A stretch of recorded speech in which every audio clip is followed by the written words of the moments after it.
नमस्कार दोस्तों।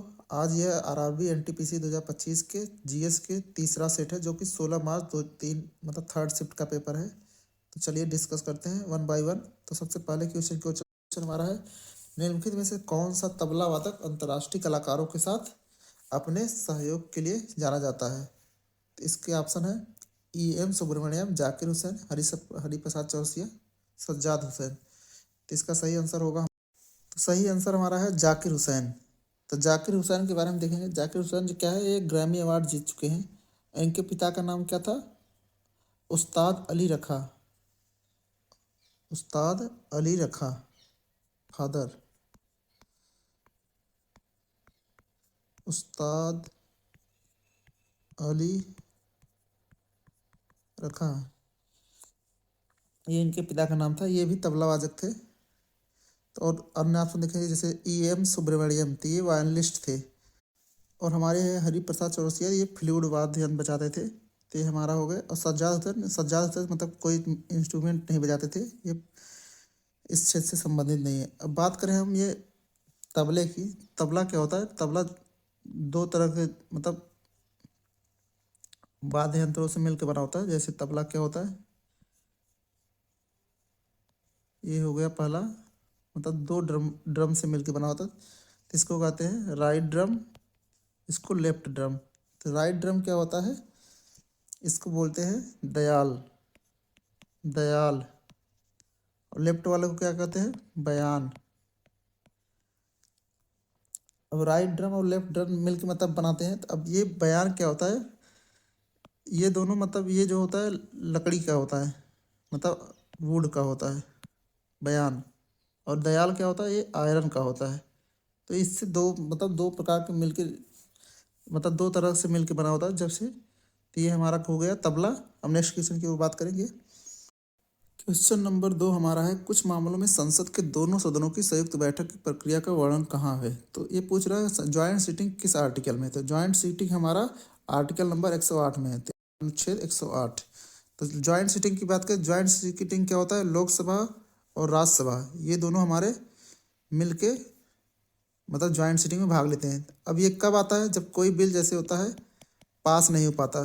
कोई बिल जैसे पास नहीं होता, राज्यसभा से पास हो गया लोकसभा में रिजेक्ट हो गया, या लोकसभा से पास हो गया राज्यसभा में रिजेक्ट हो गया, या किसी पे मतलब बात पे मतलब सहमति नहीं बन पा रही, तो डेड लॉक कंडीशन आ जाती है जैसी मतलब। तो ये क्या कहते हैं, प्रेसिडेंट ज्वाइंट सीटिंग बुलाता है। तो प्रेसिडेंट ज्वाइंट सीटिंग बुलाते हैं जब प्रेसिडेंट बुलाते हैं, प्रेसिडेंट। इसकी अध्यक्षता कौन करेगा? तो इसकी अध्यक्षता क्या करेगा? लोकसभा का स्पीकर। लोकसभा का स्पीकर इसकी ज्वाइंट सीटिंग की अध्यक्षता करता है। और क्या होता है ज्वाइंट सीटिंग में, मतलब अभी तक, हाँ ज्वाइंट सीटिंग में क्या होता, अब पूछेगा जैसे कभी आज तक ज्वाइंट सीटिंग कितनी बार हुआ। तो आज तक ज्वाइंट सीटिंग केवल 3 बार हुआ है। तो 3 बार वो कौन कौन से, जैसे इसमें पहला देख सकते हैं हमारा डावरी प्रोहिबिशन बिल। ये हमारा डावरी प्रोहिबिशन बिल पहला हमारा था। उसके बाद सेकंड नंबर पे हमारा है 1978 में, जो कि बैंकिंग सर्विसेज कमीशन के बिल को मतलब ख़त्म करने के लिए हुआ था। उसके बाद 2002 में पोटा, जो कि है प्रिवेंशन ऑफ टेररिज्म बिल, ये मतलब आया था 2002 में। तो ये तीनों के लिए अभी तक ज्वाइंट सीटिंग हुई है। उसके बाद अभी तक कोई ज्वाइंट सीटिंग नहीं हुई है। बात करेंगे आर्टिकल 115 की, तो ये सप्लीमेंट्री बजट के लिए, जैसे कहीं पे किसी भी राज्य में बजट कमी हो जाती है केंद्र में ही, तो उसके लिए सप्लीमेंट्री बजट क्या होता है, 115 के आर्टिकल 115 के अंदर रिलीज किया जाता है। अनुच्छेद 104 में क्या है, ये एमपी के प्रिविलेज मतलब मेंबर ऑफ पार्लियामेंट के प्रिविलेज, उनके अधिकार के लिए बात किया गया है। अनुच्छेद 94 क्या है, ये स्पीकर के रेजिग्नेशन से संबंधित है।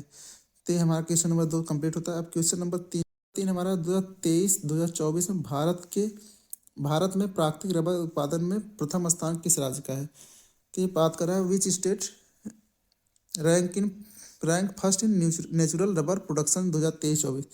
तो इसका सही आंसर हो जाएगा हमारा केरला। केरला में क्या है हमारा सबसे ज़्यादा अभी तक मतलब इंडिया का 90% रबर हमारा केरला में उत्पादन होता है। 90% प्रोडक्शन हमारा केरला में होता है।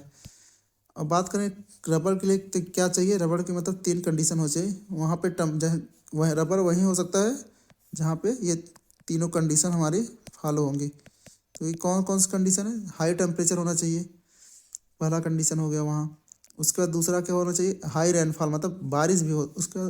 जब यहाँ दोनों ये कंडीशन मैच करेंगे तभी वहाँ क्लाइमेट ऐसा ह्यूमाइड, मतलब ह्यूमाइड क्लाइमेट होगा। तो इससे क्या होगा, ये रबर के प्रोडक्शन के लिए नेचुरल मतलब क्लाइमेट यही होना चाहिए।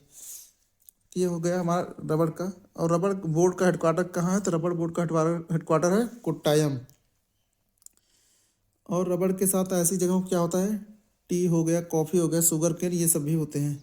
तो रबर के लिए टेम्परेचर कितना चाहिए, रबर के टेम्परेचर होता है 25 से 35 डिग्री के बीच में, तब टेम्परेचर रहना चाहिए वहाँ पे। हैवी रेनफॉल तो बता ही चुके हैं आपको, होना चाहिए। अब ऐसे स्टेट सबसे ज़्यादा केरला होता है, फिर उसके बाद कर्नाटक, फिर तमिलनाडु हमारे ये रबर उत्पादन में है। और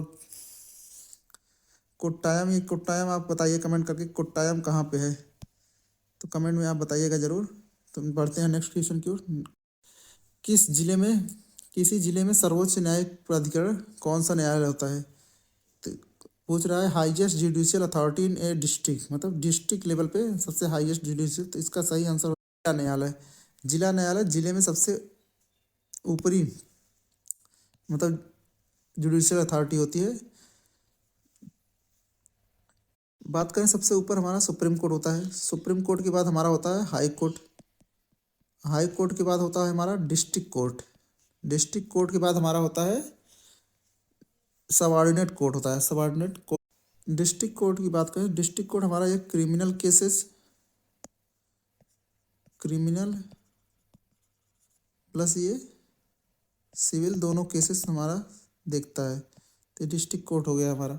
अब हम बात करें जैसे सुप्रीम कोर्ट की, तो सुप्रीम कोर्ट की स्थापना कब हुई थी, तो ये सुप्रीम कोर्ट का स्थापना हमारा 28 जनवरी 1950 को हुआ था। और ये पार्ट हमारे संविधान के पार्ट 5 में है। और जिसके लिए अनुच्छेद क्या है, हमारे अनुच्छेद है 124 से 127 तक ये दिया गया है। अब सुप्रीम कोर्ट के जज की मतलब रिटायरमेंट एज कितनी होती है, तो ये 65 साल होती है। अब हाई कोर्ट की बात करें, हाई कोर्ट हमारा पार्ट 6 में है, जिसमें क्या होता है आर्टिकल इसके 214 से 231 की बात बीच में है। उसके लिए इनके रिटायरमेंट की एज क्या होती है, 62 साल होती है। तो ये हमारा देख चुके हैं। और ये जो फैमिली कोर्ट, मुंसिफ कोर्ट, हाई कोर्ट नहीं, फैमिली और मुंसिफ, ये हमारे डिस्ट्रिक्ट कोर्ट के मतलब अंदर आते हैं ये। तो ये हमारा डिस्ट्रिक्ट कोर्ट के ही अंदर आएंगे। तो अब बढ़ते हैं नेक्स्ट क्वेश्चन की ओर। नेक्स्ट क्वेश्चन से पहले यहाँ हम देख लेंगे जैसे आर्टिकल क्या है, 124 क्या है, ये हमारा सुप्रीम कोर्ट के इस्टेब्लिशमेंट की बात करता है। और आर्टिकल 214 क्या है, ये हमारा हाई कोर्ट के मतलब बात करता है, हाई कोर्ट के इस्टेब्लिशमेंट के। अब नेक्स्ट क्वेश्चन देखेंगे। क्वेश्चन हमारा है, दिसंबर 2025 में भारत और रूस ने रिलोस समझौते पर हस्ताक्षर किए। इस समझौते का प्राथमिक उद्देश्य क्या था, तो सबसे पहले हम जानेंगे रिलोस क्या है। तो रिलोस हमारा है reciprocal exchange of logistic support. ये इसका फुल फॉर्म हो गया, ये भी पूछ सकता है कभी में।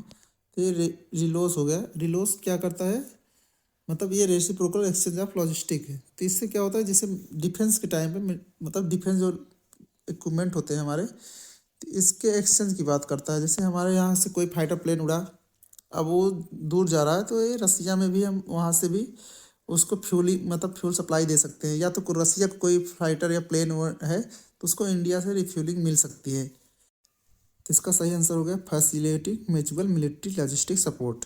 तो इससे जैसे हम और एग्रीमेंट है हमारे इंडिया के, जैसे हमारे इंडिया क्या है, यूएसए के साथ ऐसे 3 एग्रीमेंट है। जैसे पहला है क्या है, लीमोआ। दूसरा क्या है हमारा, कॉम साका कॉम कासा सॉरी कॉम कासा। उसके बाद बेका। ये हमारा यूएसए के साथ है, हमारा तीनों मिलिट्री के लिए। उसके बाद जापान के साथ भी एक है। जापान के साथ क्या है, ACSA, ये हमारा जापान के साथ है। उसके बाद हमारा रिलोस, तो हमारा देख चुके हैं रिलोस हमारा, ये हमारा रिलोस हो गया है रसिया के साथ। तो अब नेक्स्ट क्वेश्चन देखेंगे। हमारा कोई विद्यार्थी PDF फाइल में एक शब्द खोजना चाहता है, उसके लिए कौन सा शॉर्टकट मददगार होगा। ये कंप्यूटर से रिलेटेड है, तो कंप्यूटर से इसका Ctrl+F। यदि आप कंप्यूटर में कोई भी चीज़ सर्च करना चाहते हैं मतलब PDF फाइल में, तो आप Ctrl+F दाबेंगे तो आपको फाइंड मतलब फाइंड वाला ऑप्शन खुल जाएगा, तो उसमें आप टाइप करके सर्च कर सकते हैं। अब ऐसे और दो तीन हम देख लीजिए यहाँ लिखे हैं, तो दो तीन जैसे हमारा कॉपी के क्या क्या करते हैं, कॉपी के लिए हम Ctrl+C दबाते हैं। उसके लिए ये स्विच मतलब दो टैब हमारा चल रहा है एक साथ, तो उसमें स्विच करने के लिए Ctrl+टैब बटन हम करते हैं, स्विच हो जाते हैं। उसके बाद Ctrl+V हमारा पेस्ट के लिए होता है। तो इसमें जैसे देखेंगे हम Ctrl+X, ये हमारा क्या होता है, Ctrl+X से हमारा कट होता है, कोई भी चीज़ कट करने के लिए Ctrl+X। और Ctrl+Z हम कर देंगे तो हमारा अंडू हो जाएगा, मतलब कोई चीज़ में मतलब बैकवर्ड हो जाएंगे। अब Ctrl+P क्या होता है, Ctrl+P से हमारा प्रिंट मतलब प्रिंट करने के लिए हम Ctrl+P का कमांड देते हैं। और सेलेक्ट ऑल के लिए हमारा क्या होता है, सेलेक्ट ऑल के लिए हमारा होता है Ctrl+A, तो ये हमारा सेलेक्ट ऑल हो जाएगा। अब और क्या हो सकता है, और क्या, तो इतना ही। अब आगे नेक्स्ट क्वेश्चन देखते हैं। क्वेश्चन नंबर 7, 20 मीटर गहराई पर जल का दाब कितना होगा। तो क्वेश्चन नंबर 7 हमारा है फिजिक्स से है, तो इसका आंसर होगा हमारा, तो दाब का फार्मूला होता है P बराबर ρGH। रो हमारा क्या होता है, ये हमारा वाटर की मतलब डेंसिटी, वाटर की डेंसिटी होता है। जी हमारा ग्रेविटेशनल फोर्स होता है, ग्रेविटेशनल फोर्स होता है। एच हमारा हाइट, तो इसमें क्या क्या दिया है हमारा, जी के मान कितना दिया, जी के मान यहाँ दिया है 9.8 मीटर पर सेकेंड स्क्वायर। उसके बाद हमारा एच का मान दिया है, एच का मान किया है 20 मीटर। अब रो का मान क्या होता है, रो का मान वाटर के लिए हमारा होता है 1000 मीटर किलोग्राम पर मीटर क्यूब, तो ये हमारा रो का मान हो गया। तो हम यहाँ फार्मूले में रखेंगे तो हमारा P बराबर आ जाएगा 1000 गुणते 9.8 गुणते 20, तो ये गुणा करेंगे हमारा, तो ये हमारा आएगा 1,96,000 पास्कल। तो ये हमारा प्रेशर का यूनिट होता है पास्कल, तो ये 1096 आ गया हमारा। नेक्स्ट क्वेश्चन हम देखेंगे। नेक्स्ट क्वेश्चन है हमारा 1838 के फराजी आंदोलन के दौरान बंगाल में पहले कर बंदी आंदोलन का नेतृत्व किसने किया था। तो who lead the first non tax campaign during the Faraizi movement in Bengal. तो इसका सही आंसर हमारा है सैयदुल्ला खान और दादू मियाँ है। ये 1830 से 1850 के बीच में मतलब ये फराजी आंदोलन से संबंधित है। उसके बाद हम बात करेंगे टीटू मीर और सैयद अहमद बरेलवी, ये हमारा वहाबी आंदोलन से संबंधित है, वहाबी मूवमेंट। उसके बाद हमारा सिद्धू मुर्मू और कान्हू मुर्मू, ये हमारा संताल रिवॉल्ट से है जो कि 1855 के आसपास हुआ था। उसके बाद इंडिगो एक रिवॉल्ट हुआ था, इंडिगो रिवॉल्ट, तो ये हमारा कब हुआ था, ये 1859 में हुआ था हमारा। अब बात करेंगे हमारा ये कुंवर सिंह और अमर सिंह, ये हमारा 1857 की रिवॉल्ट से संबंधित है, तो इसका सही आंसर हो गया बी। नेक्स्ट क्वेश्चन देखेंगे। कंप्यूटर सिस्टम की कौन सी विशेषता उसके सेकंडों में अत्यंत जटिल गणनाएं करने में सक्षम होता है। तो ये इसका सही answer option C, speed. Computer की स्पीड ही हमारा क्या करता है, उसके जटिल से जटिल मतलब घटनाओं को मतलब सेकंडों में हल करता है। तो कंप्यूटर की स्पीड हम नैनो सेकंड में नापते हैं, तो कंप्यूटर की स्पीड नैनो सेकंड में। अब कंप्यूटर की बात करें, कंप्यूटर के अभी तक हमारे 5वां जनरेशन मतलब शुरू हो गया है अब, पर अभी तक पूरी तरह से आया नहीं। तो हम जनरेशन की फर्स्ट जनरेशन की बात करें, पहला जनरेशन, तो पहला जनरेशन 1940 से 1956 के बीच था, जिसमें हम यूज क्या करते थे, वैक्यूम ट्यूब। उस टाइम में क्या था, कंप्यूटर बहुत बड़े बड़े होते थे, एक रूम में एक एक बड़ा मतलब आप जो आज मोबाइल में लीजिए चलते हैं उससे भी कहीं कम सुविधाओं वाला चीज़, मतलब उससे कम फीचर्स वाले, तो एक कमरे का होता था। उसके बाद आया हमारा सेकंड जनरेशन जो कि 1956 से 1963 के बीच में रहा। उसमें हम ट्रांजिस्टर यूज किए तो उसकी साइज़ कम हुई, मतलब कंप्यूटर का साइज अब कम हो गया। अब आया थर्ड जनरेशन कब आया, 1963 से 1971। इसमें क्या हुआ, इंटीग्रेटेड चिप इस्तेमाल होने लगा, तो इससे भी और साइज कम हुआ। अब आज के समय जो यूज करते हैं हम अपना पर्सनल कंप्यूटर, ये होता है हमारा फोर्थ जनरेशन का, जो कि 1971 से आज तक चल रहा है। इसमें हम माइक्रो प्रोसेसर यूज करते हैं, माइक्रो प्रोसेसर। अब क्या आ रहा है, जनरेशन 5 जो आ रहा है, इसमें क्या करेंगे, एआई हमारा इस्तेमाल होगा पूरे हर जगह, तो एआई वाला सिस्टम को जनरेशन 5 के कहेंगे। तो हम बढ़ते हैं हम नेक्स्ट क्वेश्चन की ओर। तो यदि आप इस चैनल पर नए हैं तो चैनल को सब्सक्राइब कर लीजिए और वीडियो को लाइक कर दीजिए। तो चलिए अब नेक्स्ट क्वेश्चन की ओर चलते हैं। क्वेश्चन हमारा है 10 नंबर, 14वीं शताब्दी के ग्रंथ लीला तिलकम ने किस भारतीय भाषा के शास्त्रीय दर्जा दिलाने में महत्वपूर्ण भूमिका निभाई। तो इसका सही मलयालम, इसका सही आंसर है मलयालम। कहाँ की भाषा है हमारा, मलयालम केरला की भाषा है। केरला में मलयालम बोला जाता है। ये क्या हुआ था, नाइन्थ मतलब 9वीं से 13वीं सेंचुरी के बीच में यह पीरियड में मतलब मलयालम इंडिपेंडेंट लैंग्वेज बना था। मतलब ये मलयालम को इंडिपेंडेंट लैंग्वेज का दर्जा दिलाने में, मलयालम किससे है, मलयालम क्या हो तमिल से ही बना है। पर मलयालम में क्या होता है, संस्कृत के शब्द यूज किए जाते हैं। मतलब मैक्सिमम जिसमें देखने को मिलेगी आपको कि संस्कृत की वर्ड मलयालम में देखने को मिलता है। जैसे ये मलयालम हो गया, और क्या होगा और नहीं याद आ रहा है अभी। तो मलयालम हमारा एक तरह से तमिल का ही रूपांतरित, तमिल से ही बन के बना है, जिसमें हमारा संस्कृत के ज़्यादा वर्ड यूज करते हैं। हमारा क्वेश्चन नंबर 11 है, दिसंबर 2025 तक ऑनलाइन बाल सुरक्षा पहलों के कार्यान्वयन के लिए कौन सा मंत्रालय मुख्य रूप से उत्तरदायी है। तो इसका सही आंसर इसका है mighty, ministry of electronics and information technology. तो ऑप्शन ए इसका सही आंसर है। अब बात करेंगे हम, जैसे ये क्या होता है, साइबर बुलिंग। उसके बाद दूसरा हो गया हमारा ऑनलाइन कंटेंट जो मिलते हैं देखने को, ऑनलाइन कंटेंट की बात करता है। गेमिंग एडिक्शन आजकल बच्चों में बहुत ज़्यादा होता है। उसके बाद आपके प्राइवेसी के बात किया दीजिए, प्राइवेसी रिस्क। तो इसके मतलब इससे बचाने के लिए गवर्नमेंट ने ये पॉलिसी बनाया है। तो ये जो कि हैंडल करता है ministry of electronics and information technology. अगला क्वेश्चन नंबर 12 है, 2025 की फाइनेंशियल ट्रैकिंग सर्विस रिपोर्ट के अनुसार वैश्विक मानवीय सहायता में यूएई से ऊपर किन दो योगदानकर्ताओं का स्थान रहा है। तो ये क्या है, फाइनेंशियल ट्रैकिंग सर्विस में। तो इसका सही आंसर हो जाएगा हमारा United state of America and European union. तो ये क्या करते हैं, यूरोपियन यूनियन और यूनाइटेड स्टेट ऑफ अमेरिका है।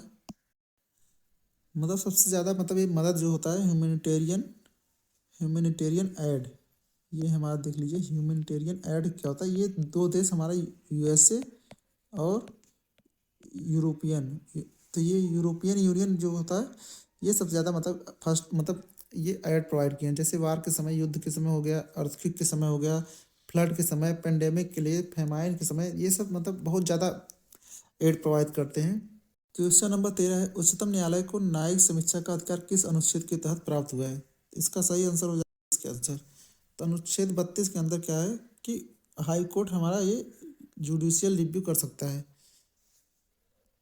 जुडिशियल रिव्यू से इतना ही मतलब होता है कि जैसे कोई लॉ बन गया है, कोई लॉ हमारा पास हो चुका है, तो उसको ये रिव्यू करते हैं, मतलब उसकी दोबारा चेकिंग होती है, जिसमें हम देखते हैं कि ये लॉ सही है कि नहीं है। तो ये अगर ये गलत होता है तो इसको हम इनवैलिड कर देते हैं, इनवैलिड कर दिया जाता है।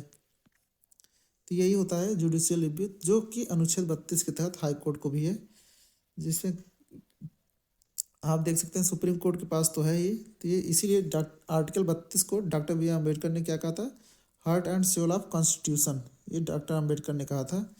और ये आर्टिकल 1 to 4 के अंदर तो ये सुप्रीम कोर्ट के फॉर्मेशन की बात करता है। आर्टिकल 30 माइनॉरिटी राइट्स की बात करता है।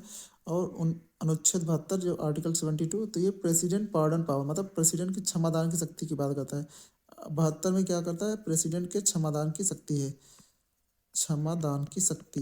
तो ये प्रेसिडेंट किसी को भी क्षमा कर सकते हैं, कोई भी सजा मतलब। तो अब हम नेक्स्ट क्वेश्चन की ओर बढ़ते हैं। नंबर 14 है, रिपोर्ट कार्ड तैयार करना, छात्र रिकॉर्ड बनाए रखना, प्रश्न पत्र बनाना कंप्यूटर अनुप्रयोग के किस क्षेत्र से संबंधित है।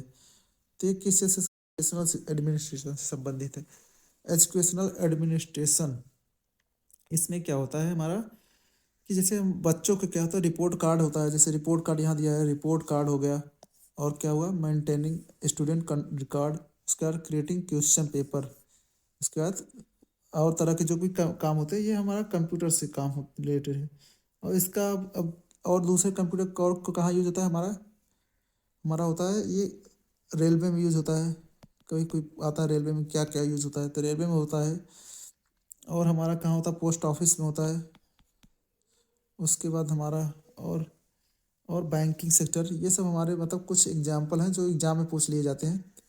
बाकी तो आज कंप्यूटर एक आम बात हो गई, सब जगह होता है। तो ये मतलब क्वेश्चन के हिसाब से इसका सही आंसर हो गया सी, एजुकेशनल एडमिनिस्ट्रेशन। नेक्स्ट क्वेश्चन की बात, क्वेश्चन नंबर 15 है, भारत में जनगणना किस अधिनियम के कानूनी अधिकार के अंतर्गत हर 10 वर्षों में एक बार होती है। Under which act is census conduct every 10 year in India. तो इसका सही आंसर हमारा ऑप्शन सी 1948 का एक्ट है, जो कि हमारा अलाउ करता है कि हर 10 साल में हर हमारी जनगणना होगी। तो 10 साल के बाद जनगणना होगी। तो इससे ये पहली, अब बात करें हम पहली जनगणना कब हुई थी, तो जब पहली जनगणना हमारी 1872 में मेयो के काल में हुई थी। तो फर्स्ट जनगणना हमारा मेयो के कार्यकाल में होती है। उसके बाद 1883 से 1881 से हमारे 10 वर्ष पे हर बार जनगणना होती आ रही है। और ये 1881 के बाद से ये हमारा 1948 में क्या हुआ था, एक एक्ट बना था जिससे हमारा क्या कहा गया था, 10 वर्ष में हमारा ये हर बार जनगणना होगी। 2011 की जनगणना में क्या हुआ था, 2011 की जनगणना में हमारी टोटल पॉपुलेशन कितनी की थी, तो 121 करोड़ ये हमारी टोटल पॉपुलेशन थी। उसमें क्या था, मेल और फीमेल का हमारा, आप देखेंगे यहाँ मेल और फीमेल की लिटरेसी रेट, मेल की कितनी थी 80% और फीमेल की कितनी थी 65%। और पॉपुलेशन डेंसिटी कितनी थी, पॉपुलेशन डेंसिटी हमारी थी ये हमारा 382 ये इस किलोमीटर स्क्वायर, तो पर किलोमीटर स्क्वायर पे थे हमारा 382 लोग। उसके बाद क्या था, सेक्स रेशियो की बात करें, सेक्स रेशियो की बात करें तो यहाँ 940 मतलब महिलाएं थी 1000 पुरुषों पे। और हम बात करें मतलब ये सबसे हाईएस्ट सेक्स रेशियो कहाँ था, तो सबसे हाईएस्ट हमारा केरला में था। कितना था, 1000 पुरुषों पर 1084 महिलाएं थी। और सबसे कम हमारा हरियाणा में होता है, हरियाणा में हमारा 877 महिलाएं होती हैं सिर्फ। उसके बाद यूटी में बात करें तो ये पौंडुचेरी की में सबसे ज़्यादा होता है यूटी में 1063। उसके बाद हमारा सबसे कम यूटी में हमारा होता है दादरा नगर हवेली एवं दमन एंड दीव, तो यहाँ पे 618 मतलब सबसे कम महिलाएं थी। तो ये हमारा हो गया सेंसस 2011 का। तो अब बताइए हमें कमेंट करके सेंसस 2011 हमारा कौन से नंबर का था, तो ये आप हम कमेंट बताएंगे। और हम बात करें उसमें क्या, हाँ रूरल परसेंटेज मतलब पॉपुलेशन कितनी थी, तो उसमें रूरल परसेंटेज ऑफ पॉपुलेशन हमारा 68 पॉइंट थी, समथिंग 68-9 के आसपास ये हमारा एक। और उसके बाद टोटल लिटरेसी रेट यहाँ भूल गए बताना, तो ये टोटल कितना था 74%। ये टोटल लिटरेसी रेट हमारा 74% था। तो आपको हमें कमेंट में क्या बताना है कि ये हमारे 2011 की जनगणना कौन से क्रम की थी। तो हम बढ़ते हैं हम नेक्स्ट क्वेश्चन की। क्वेश्चन नंबर 16 है, 2025 में पारंपरिक चिकित्सा पर द्वितीय WHO वैश्विक शिखर सम्मेलन 17 दिसंबर को किस शहर में आयोजित किया गया, नई दिल्ली। नई दिल्ली में, तो नई दिल्ली में आयोजित किया गया था। तो इसमें जैसे हमारा क्या होता है, ट्रेडिशनल मेडिसिन में क्या होता है, हमारा ट्रेडिशनल मेडिसिन जैसे हमारा हो गया आयुर्वेदा, आयुर्वेदा आयुर्वेदा हो गया, ये हमारा योग हो गया, योगा जो करवाते हैं, यूनानी हो गया, ये यूनानी, सिद्धा, और क्या होता है, सिद्धा हो गया, होम्योपैथिक होता है, होम्योपैथी। उसके बाद हमारा और क्या, हर्बल मेडिसिन मतलब हर्बल जो ये जड़ी जो बूटी होती है हमारा ट्रेडिशनल मेडिसिन के अंदर आते हैं। तो इसका आयोजन अभी कहाँ हुआ था, नई दिल्ली में हुआ था। तो हम बात करेंगे ये WHO की स्थापना कब हुई थी, तो 7 अप्रैल 1948 को WHO की स्थापना होती है। उसके बाद इसका हेडक्वार्टर कहाँ है, तो हेडक्वार्टर इसका है जेनेवा स्विट्जरलैंड में। इसके मतलब हेड कौन है, हेड है टेड्रोस एडनसन। और इसमें मेंबर कितने हैं, मेंबर्स कंट्री 194 मेंबर्स हैं। अब हम नेक्स्ट क्वेश्चन की ओर चलते हैं। है हमारा निम्नलिखित में से किस वैज्ञानिक ने परमाणविक द्रव्यमान की अवधारणा दी, तो which scientist gave the concept of atomic mass, किसका सही आंसर हो, जॉन डाल्टन। तो इससे अभी हम पिछली शिफ्ट में भी देखे थे, जॉन डाल्टन से क्वेश्चन आया था। तो ये हर शिफ्ट में एक साइंस का क्वेश्चन मतलब जॉन डाल्टन से ही आ रहा है। तो इसका सही आंसर हो गया, जॉन डाल्टन ने 1803 में हमारा दिया था एटॉमिक मास। तो ये जॉन डाल्टन क्या कहे थे, ये हमारा जो मास होता है ये अनडिवाइडेड है। बाद में यही थियरी इनकी गलत हो जाती है। तो हमारा क्योंकि जॉन ये मास होता है जो इलेक्ट्रॉन प्रोटॉन न्यूट्रॉन में भी डिवाइड होता है। अब बात करें नील्स बोर ने तो एटॉमिक ऑर्बिट की थ्योरी दिए थे। और जे थॉमसन हमारे इलेक्ट्रॉन की डिस्कवरी के लिए जाने जाते हैं। अर्नेस्ट रदरफोर्ड ये हमारा न्यूक्लियस की डिस्कवरी के लिए जानते हैं। तो ये पिछले बार जो पिछले शिफ्ट में क्वेश्चन था ये पूछा था मतलब इनकी थियरी को कौन सी थियरी से जो गलत साबित हुई थी। ये हमारा जॉन डाल्टन की थी एटॉमिक मास, जो कि ये कहे थे ये इनविजिबल मतलब ये अब इनडिविजिबल मतलब इनडिविजिबल इनडिविजिबल मतलब ये डिविजिबल नहीं है। तो यही थियरी थी इनकी। अब हमारे नेक्स्ट क्वेश्चन की बात करें। आरबीआई और केंद्र सरकार के बीच मार्च 1997 में समझौते के अनुसार 1 अप्रैल 1997 से कौन सा अभ्यास बंद कर दिया गया है? तो ये हमारा इकोनॉमिक्स क्वेश्चन है। तो ये पूछ रहा है कौन सा अभ्यास 1997 के बाद मतलब आरबीआई ने बंद कर दिया है। तो एडहॉक ट्रेजरी बिल इंश्योरेंस, मतलब एडहॉक ट्रेजरी बिल मतलब इंश्योरेंस गवर्नमेंट करता था, वो अब बंद कर दिया। तो इसका सही आंसर हमारा ए हो गया। अब हम नेक्स्ट क्वेश्चन देखेंगे। क्वेश्चन है हमारा 20 नंबर। 1951 से लेकर 1991 के दौरान भारत में किस पॉलिसी ट्रेंड ऑफ ने संतुलित क्षेत्रीय वृद्धि की सीमित कर दिया? तो ये था हमारा कौन सा मतलब था? तो यह इसका सही आंसर होगा। सही आंसर हो गया एग्रीकल्चर वर्सेस इंडस्ट्री। तो ये हमारा एग्रीकल्चर, इसका सही आंसर एग्रीकल्चर वर्सेस इंडस्ट्री हो गया। अब हम यहाँ देखेंगे जैसे फर्स्ट हमारा क्या था 5 ईयर प्लान के बारे में। तो फर्स्ट 5 ईयर प्लान हमारा क्या कब से कब तक था? 1951 से 1956 तक था। तो इसमें ये किस मॉडल पे था? तो ये हैराल्ड डॉमर मॉडल पे था। सेकंड हमारा क्या था 1956 से 1961 तक था।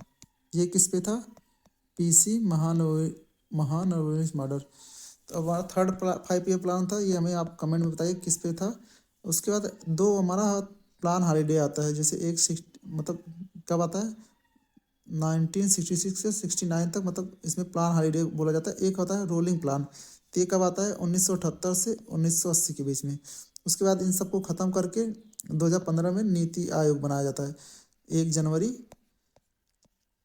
2015 से।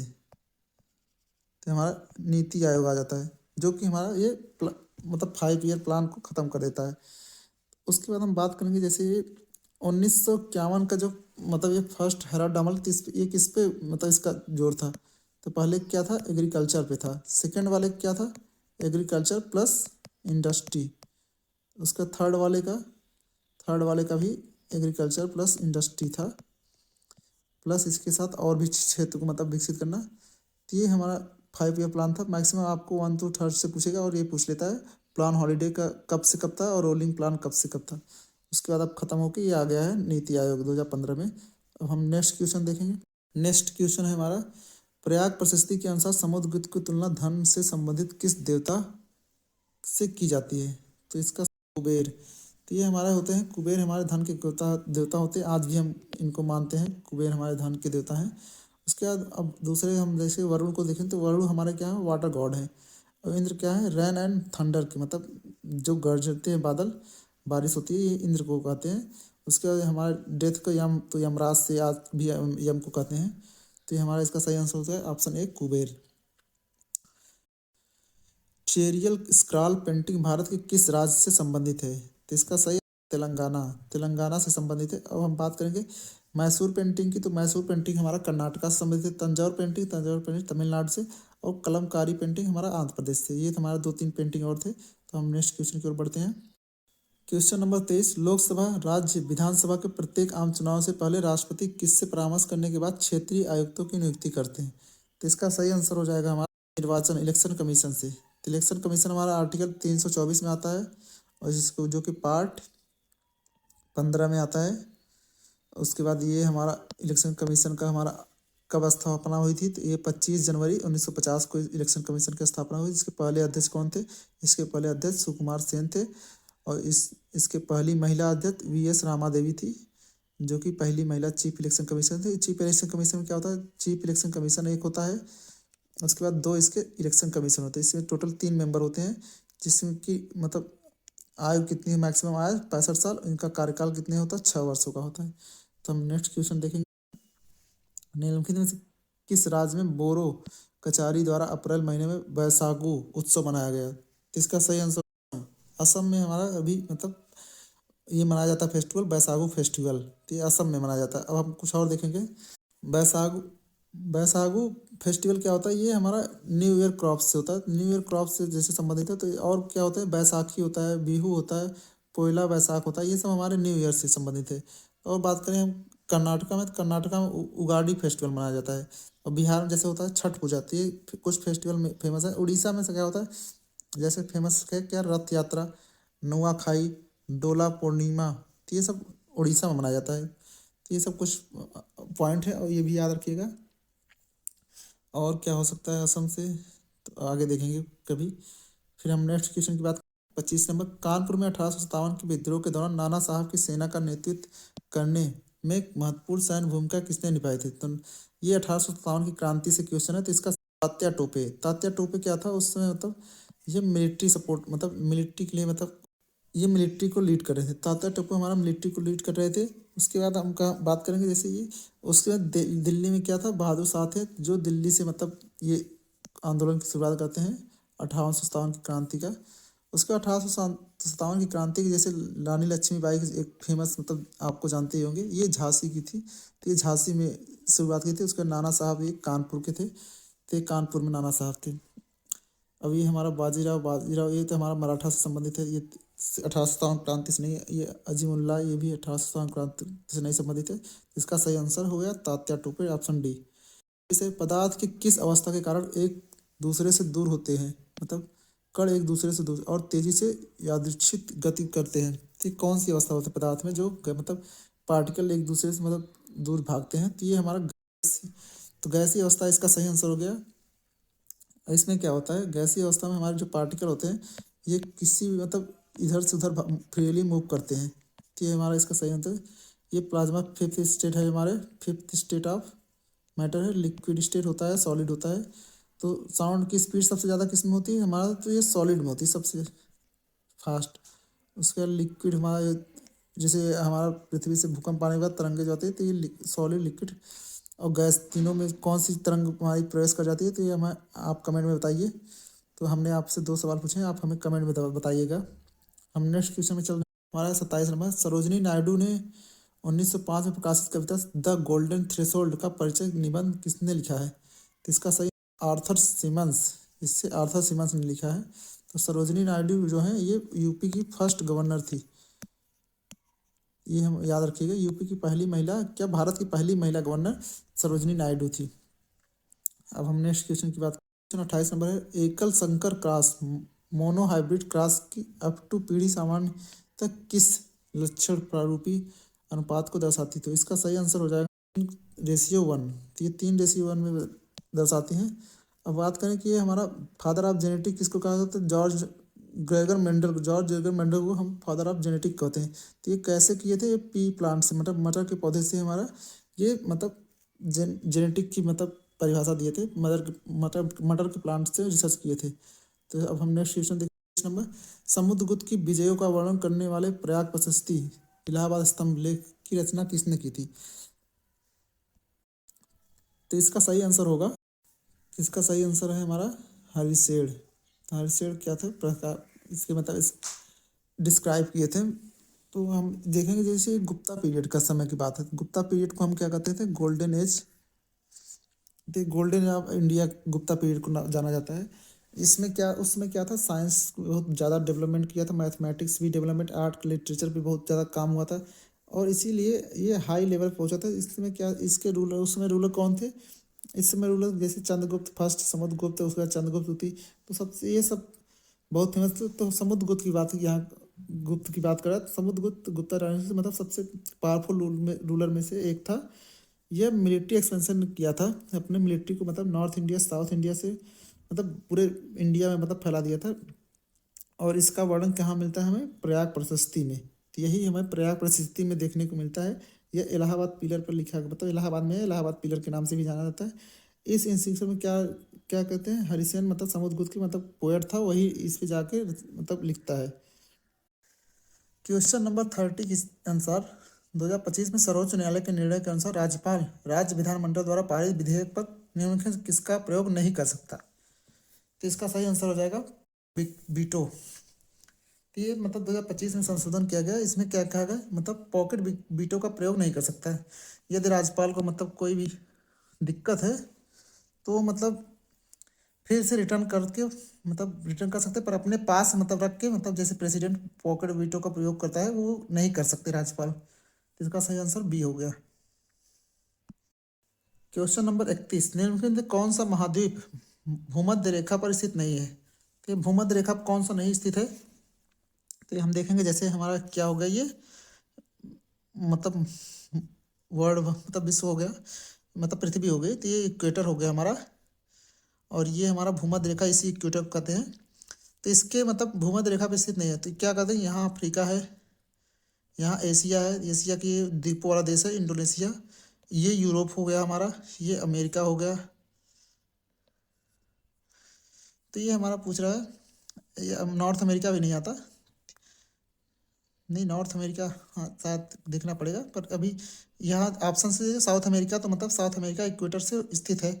तो हमारा यूरोप होता है, जो यूरोप हमारा इसका सही आंसर होगा। तो यूरोप हो गया, यूरोप हमारा इक्वेटर के पास नहीं है, क्योंकि आप देख सकते, क्योंकि जब मैप बनाए थे तो हम यहाँ यूरोप, ये अफ्रीका हो गया था, ये एशिया हो गया था, ये यूरोप पड़ा, तो यूरोप हमारा मतलब इक्वेटर के पास नहीं आता, तो इसका सही आंसर यूरोप हो गया। अब नेक्स्ट क्वेश्चन की बात करें, क्वेश्चन है 32, श्रीलंका के साथ हिंद महासागर में भारत की दक्षिणी द्वीपी पड़ोसी कौन सा देश है? मतलब कह रहा Sri Lanka which Indian island country India southern neighboring in India तो इंडिया में और कौन सा मतलब, तो इसका मालदीव। तो ये मालदीव क्या है, हिंद महासागर में भारत का दक्षिणी द्वीपी पड़ोसी देश है श्रीलंका के साथ। तो ये इसका सही आंसर, ये मैप देखेंगे आप, तो ये हमारा देखेंगे यहाँ श्रीलंका है, तो ये मालदीव कहाँ हमारा है, इधर मालदीव है, और ये हमारा लक्षद्वीप है। तभी इन्हीं की मतलब मालदीव के ही पीएम थे जो इंडिया का विरोध किए, तो यहाँ से मतलब हमारे इंडिया से जितने भी टूरिस्ट, यहाँ सबसे ज़्यादा टूरिस्ट मालदीव जाते हैं, तो सभी एक बार बाइकआउट किए थे, तो इसी की वजह से फिर मालदीव के पीएम को समझ में आ गया, तो फिर अपने वो डिसीजन से बाहर आ जाते हैं, मतलब वापस। वरना क्या था, इंडियन गवर्नमेंट ने मतलब पूरा लक्षद्वीप को मालदीव की तरह, मतलब यहाँ का क्लाइमेट क्या है, एकदम पानी एकदम साफ रहता है, तो यहाँ मतलब सब समुद्र के मतलब वही लेवल बहुत ऊपर है, तो आराम से आप मतलब साफ पानी देख सकते हैं। ऐसा ही यहाँ आपको लक्षद्वीप में भी देखने को मिले, पर इसलिए श्रीलंका का हो गया हमारा पड़ोसी देश मालदीव, तो ये श्रीलंका हो गया। अब ये हम बचा है next question, question number 23, question number 33, अगस्त 2025 में शुरू किए गए ब्लू स्काई 2025 अभियान का प्राथमिक उद्देश्य क्या था? तो इसमें ऑप्शन है reduce urban air pollution, wetland conservation, increase forest cover, promote solar energy. Reduce urban population और पॉल्यूशन, तो इसका प्रदूषण को कम करना, इसका सही आंसर हो गया। नेक्स्ट क्वेश्चन नंबर 34, दिसंबर 2025 में पंजाब सरकार ने घने कोहरे में स्कूली बच्चों की सुरक्षा के लिए किस नीति को शक्ति को लागू किया? तो ये स्कूली बच्चों को मतलब फॉग के समय, तो इसका सही आंसर हो जाएगा, सही आंसर है सेफ स्कूल व्हीकल पॉलिसी। इसमें क्या करते हैं, जैसे बस होती है हमारे, आजकल देखे होंगे बसों पे क्या होते हैं, स्टिकर लगा दिया जाता है येलो वाले की, जो चमकते हैं कोहरे मतलब राइट की वजह से। उसके बाद ब्रेक स्पीड लिमिट कर दिया जाता है कि यहाँ पे आपको ऐसे स्पीड में जाना है, टर्निंग पॉइंट साइनेज यूनिट के मतलब सुधार किए थे। तो इसी तरह सेफ स्कूल व्हीकल पॉलिसी के अंदर मतलब ऐसे ही काम किए गए थे। हमारा नेक्स्ट 35, क्वेश्चन नंबर 35 क्या कहता है, भारतीय संविधान की 7वीं अनुसूची के अनुसार निम्नलिखित में कौन से विषय संघ सूची में शामिल नहीं है? तो ये हमारा संघ सूची क्या होता है, जैसे जिसपे सेंट्रल हमारा कानून बना सकता है, और स्टेट सूची मतलब स्टेट मतलब हमारा उस पर कोई भी कानून बना सकता है। यूनियन में मतलब यूनियन में हमारा कोई भी मतलब स्टेट और राज्य दोनों बना सकते हैं। तो ये क्या कहता है, schedule caste which subject are included in union list, मतलब तो एक कंकरेंट होता है, कंकरेंट में मतलब दोनों स्टेट और राज्य दोनों मिलकर कानून बना सकते हैं, या कोई एक बना सकता है। तो इसका फॉरेन अफेयर एंड सिटीजनशिप। हमारा जो देखेंगे यहाँ यूनियन लिस्ट में और क्या आते हैं, हम देख सकते डिफेंस आता है, नेवी आती है, आर्मी आती है, फॉरेन अफेयर आते हैं, करेंसी आता है, और रेलवे आता है। ये सब हमारे यूनियन लिस्ट में आते हैं। और स्टेट लिस्ट में जैसे आता है हमारा फॉरेस्ट आ गया, मतलब ये स्टेट लिस्ट आता है। और हमारे आते हैं ये जो स्टेट टैक्स, जैसे लिक्विड विक्विड जैसे शराब वराब जैसे कई स्टेट में बंद रहता है, तो ये सब हमारा स्टेट अफेयर्स में। तो स्टेट अफेयर्स और बहुत चीज़ आते हैं, तो आप अभी लिस्ट में गूगल करके देख लीजिएगा। हम बात कर रहे हैं 36 नंबर है, 1999 में शुरू की गई राष्ट्रीय कृषि बीमा योजना NAIS की कार्यान्वयन एजेंसी कौन थी? तो ये कृषि के क्षेत्र में बीमा की एजेंसी कौन सी थी, 1999 में लॉन्च की गई थी? तो इसकी थी एग्रीकल्चर इंश्योरेंस कंपनी AIC। इन्होंने मतलब यही कंपनी ये एक बीमा को मतलब NAIS, ये बीमा को NAIS को AIC agriculture insurance company of India limited ने मतलब लॉन्च किया था। तो अब next question 37 number, railway ticket और फ्लाइट बुकिंग के लिए मुख्य रूप से किस कंप्यूटर एप्लीकेशन का उपयोग किया जाता है? तो ये सब जानते हैं, रिजर्वेशन कंप्यूटर सिस्टम होता है। तो रिजर्वेशन कंप्यूटर सिस्टम, ये सरल क्वेश्चन था, ये कोई भी मतलब इसमें आपको पढ़ने की जरूरत नहीं थी, सिर्फ आप टिक लगा सकते थे। और दिसंबर 2025 में स्वीकृत इसरो के तीसरे लॉन्च पैड की मेजबानी कौन सा केंद्र करेगा? तो ये इसरो के लॉन्च सेंटर मतलब ये करंट का क्वेश्चन है। तो 2025 का सतीश धवन स्पेस सेंटर, ये हमारा सतीश धवन स्पेस सेंटर क्या करेगा? होस्ट करेगा हमारा third launch pad approve in दिसंबर। तो ये इसका सही आंसर होगा डी, सतीश धवन अंतरिक्ष केंद्र। नंबर है हिमालय के किस क्षेत्र में अधिक तुंगता जनित जैव विविधता पाई जाती है? तुंगता मतलब highest altitude related to biodiversity, मतलब हाईएस्ट। तो इसका सही आंसर हो जाएगा हमारा हिमालय कौन से क्षेत्र में? तो ये पूर्वी क्षेत्र, ईस्टर्न हिमालय में हमारा ऐसा मतलब लेटीट्यूड पे मतलब हाईएस्ट एल्टीट्यूड रिलेटेड बायोडाइवर्सिटी पाई जाती है ईस्टर्न हिमालय में। मतलब ईस्टर्न हिमालय में हमारा कौन सा आएगा? ईस्ट को, जैसे ये नॉर्थ ईस्ट वाले स्टेट को है, नेपाल नेपाल के आसपास के, भूटान, ये सब हमारे नॉर्थ ईस्टर्न हिमालय के अंदर आएंगे। 40 नंबर, ये जो कि लास्ट क्वेश्चन है, निम्नलिखित में किस भारत में एलपीजी सुधार का लाभ नहीं माना जाता है? तो एलपीजी सुधारों का मतलब कौन सा लाभ नहीं था? तो एलपीजी के बाद क्या होता है? ग्लोबलाइजेशन, उसके बाद एलपीजी लिबरलाइजेशन और प्राइवेटाइजेशन एंड ग्लोबलाइजेशन। मतलब अब तक क्या था कि मतलब कोई भी कंपनी मतलब ऐसे मतलब बना नहीं सकती कोई भी चीज़ मतलब बिना परमिशन के। तो अब इसमें इसको सरल किया गया इसमें, क्योंकि इंडिया का मतलब आईएमएफ से, वर्ल्ड बैंक से कर्ज लेने थे, तो इसलिए वर्ल्ड बैंक ने कंडीशन रखी थी कि आपको मतलब छूट देनी होगी। तो इसलिए एलपीजी पॉलिसी लाते हैं। तो एलपीजी पॉलिसी लाने वाले कौन थे? ये उस समय पीवी नरसिम्हा राव की सरकार थी। उसके बाद ये उस समय वित्त मंत्री थे हमारे मनमोहन सिंह। तो ये मनमोहन सिंह ही लाते हैं 1991 में।